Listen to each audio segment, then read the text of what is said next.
Physiological introduction आज हम करते हैं। डिफिनीशन और introduction of cell. What is a cell? जैसे कि एनाटॉमी में हमने डिस्कस किया था, आप लोगों को मालूम है, सबको मालूम है, स्टूडेंट्स को भी मालूम होगा, आम लोगों को भी पता है कि खलिया जिसको हम कहते हैं या खलिया जिसको हम कहते हैं, cell is defined as the smallest basic unit of life that is responsible for all of the life process।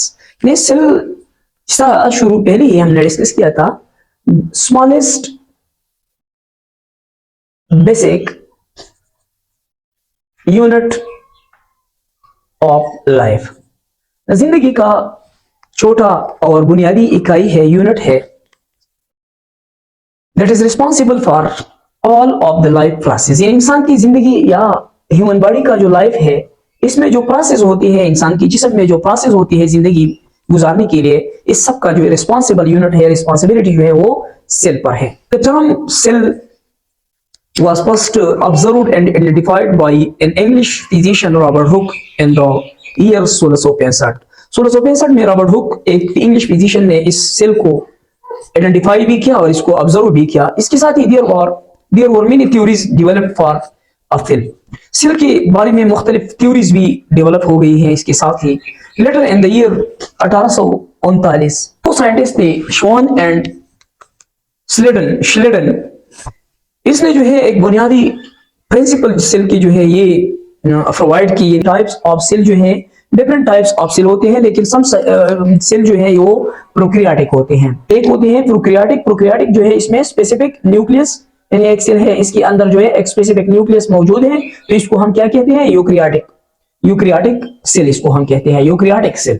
So eukaryotic cell में एक स्पेसिफिक जो है न्यूक्लियस होता है, व्हाइल एन प्रोकैरियोटिक सेल जो है there will be no specific nucleus और nuclear membrane. इसके साथ ही हम ये भी डिस्कस करती हैं, ये भी मालूम है कि सेल को हम जो है they are known as the building block of a life, यानी जिंदगी का जो है एक बिल्डिंग ब्लॉक की तरह ही जिंदगी का एक ब्लॉक है, एक बिल्डिंग ब्लॉक की। जिस तरह एक बिल्डिंग हम जो है ब्लॉक से बनाती है, इस तरह ह्यूमन बॉडी जो है ये भी सेल में इस सेल का मर्तबा मकमम जो है ये एक ब्लॉक की तरह इंसान की जिस्म को इसने बनाया हुआ है, एक बिल्डिंग की तरह। All living things are composed of cell. जितनी भी लिविंग थिंग्स है, जितनी भी जानदार चीजें हैं, सबके सेल जो है ये सेल पर मुश्तमिल है। They may be made of a single cell. कुछ जानदार जो है वो या एक सेल से अकेले बना हुआ हो, जिसको हम यूनिसेल्युलर ऑर्गेनिज्म कहते हैं, और वाइल कुछ ऑर्गेन्स जो है वो मुख्तलिफ, यानी एक से ज्यादा सेल, जैसा कि ह्यूमन बॉडी में ट्रिलियन ऑफ सेल है, तो इन जिसको हम मल्टीसेल्युलर ऑर्गेनिज्म कहते हैं। Cell of the basic unit of life and all tissues and organs are composed of cell. The size and shape of cell are varies and different from organs to organ, tissues to tissues, which are generally based on the type of function that it perform।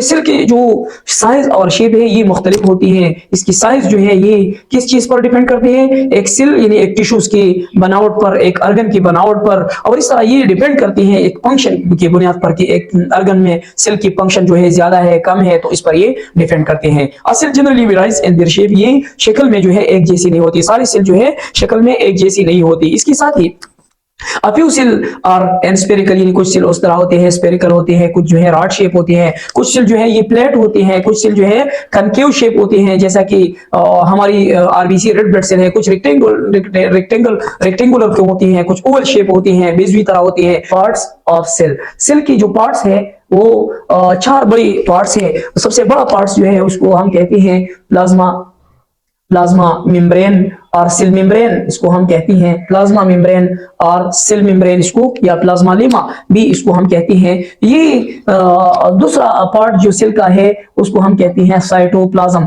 इसके साथ ही nucleus जो है, nucleus और इसके साथ ही nuclear membrane, ये इसका एक और पार्ट है। तो इंशाल्लाह नेक्स्ट वीडियो में हम सेल मेम्ब्रेन की फिजियोलॉजी और इसके स्ट्रक्चर को डिस्कस करेंगे।